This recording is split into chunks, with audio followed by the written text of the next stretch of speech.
Hi guys, it's David here from Write On Resources, and this is just a quick video taking you through some of the key characters within the novel Great Expectations by Charles Dickens.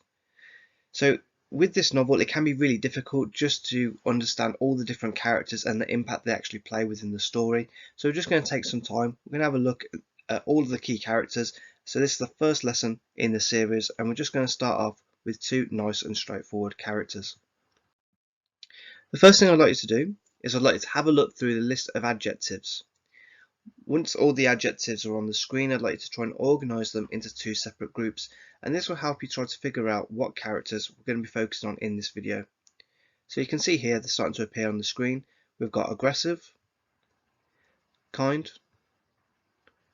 uneducated, resentful, caring, committed, compassionate, unrefined, abusive, opportunistic, and bitter. So what I'd like you to think about is look at the adjectives that are listed below and try to predict which characters are being described. So these are very important characters. If you're able to actually identify the adjective to go to specific characters, it's going to help you to think about how you're going to analyse the character and the impact that they have within the novel, and especially how they impact Pip's life as well. If you'd like to pause the video now, take a little bit more time to go through it, please feel free to do so. I'm now going to skip ahead and I'm going to show you the answers on the next slide. Check your answers against the table below and attempt the challenges that follow. So as you can see there, we're focusing on two central characters within the novel, the characters of Joe and Joe's wife. Now the adjectives I've listed there below, if you're not too sure about whether you agree with any of those, then please feel free to give us a comment and we can start a discussion about it. But hopefully these should be ones that we all agree on for each characters. So you can see there we've got some very negative adjectives there using it about Joe in terms of his education. Unrefined, it's kind of similar to being uneducated. It means that he's not classed as a gentleman within the novel. Which is going to in turn actually cause Joe's wife to be quite resentful and also aggressive in her character. What I'd also like you to do, if you can, is try to recall any quotations you can remember for each character. Although you will be getting an extract in the exam, it is important to have a good understanding of the novel as a whole and some of the really important quotations that you can use and apply to your exam response. Look at the quotation below and attempt the challenges that follow.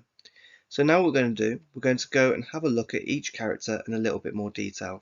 So I'll start off with Joe, first of all. Now, first thing to notice about Joe is that he speaks often in dialectic tones, which means that he is using language that is specific to the region that this is set in the novel.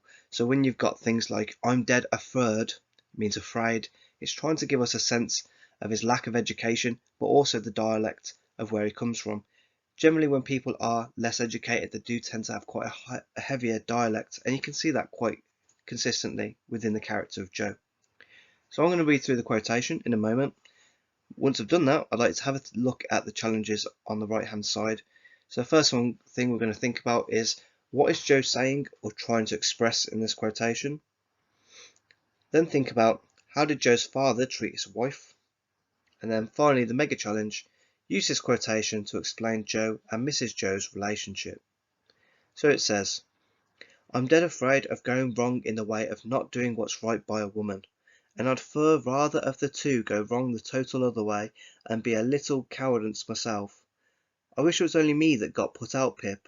I wish I could take it all out on myself, but this is the ups and downs and straight on it, Pip, and I hope you'll overlook shortcomings.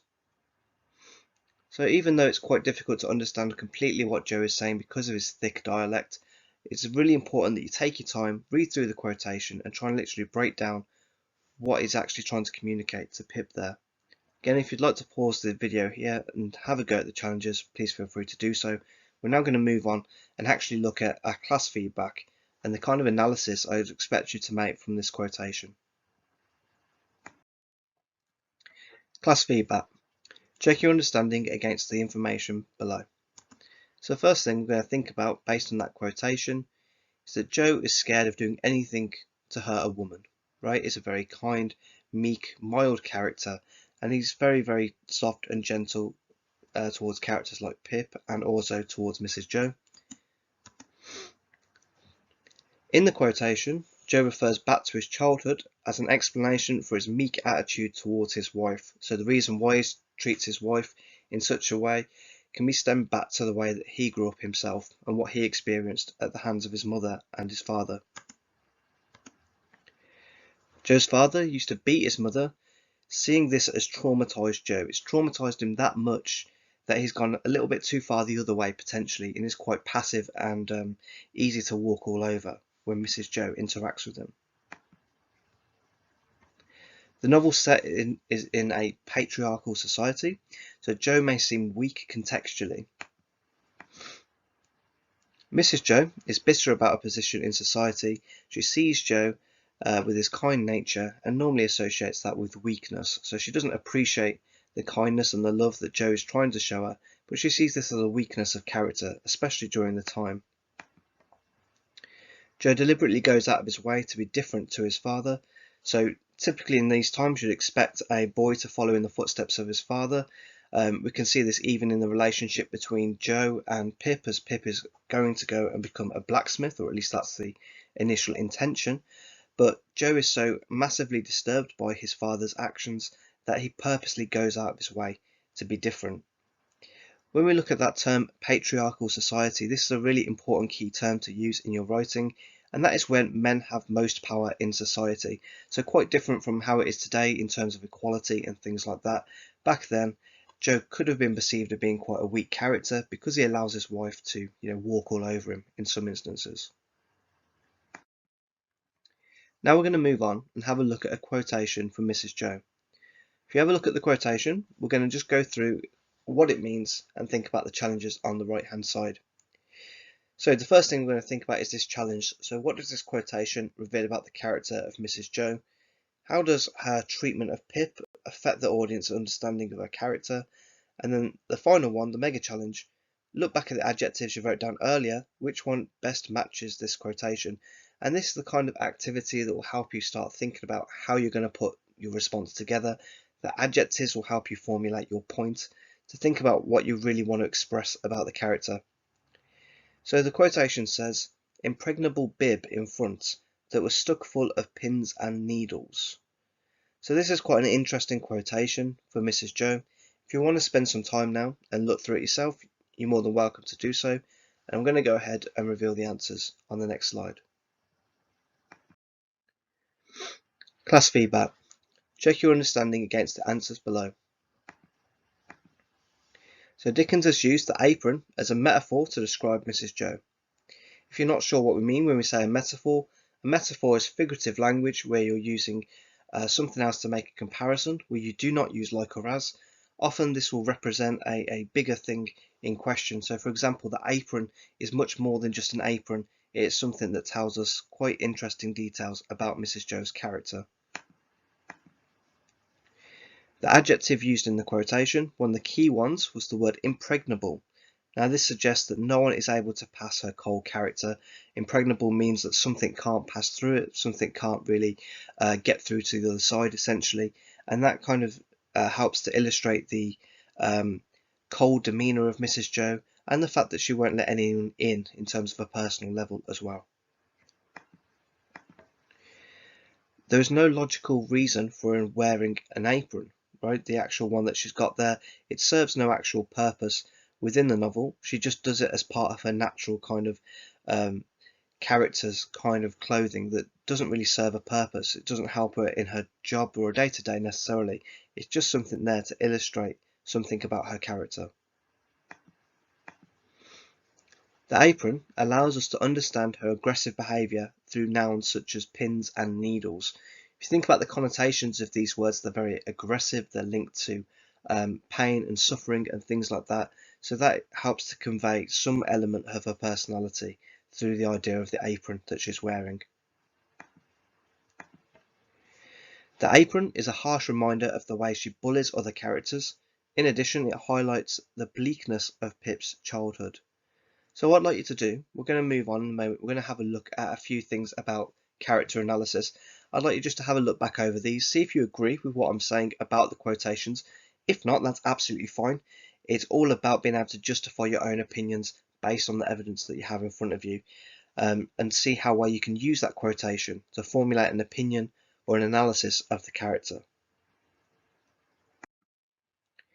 Using everything you've learned so far, attempt the exam style questions below.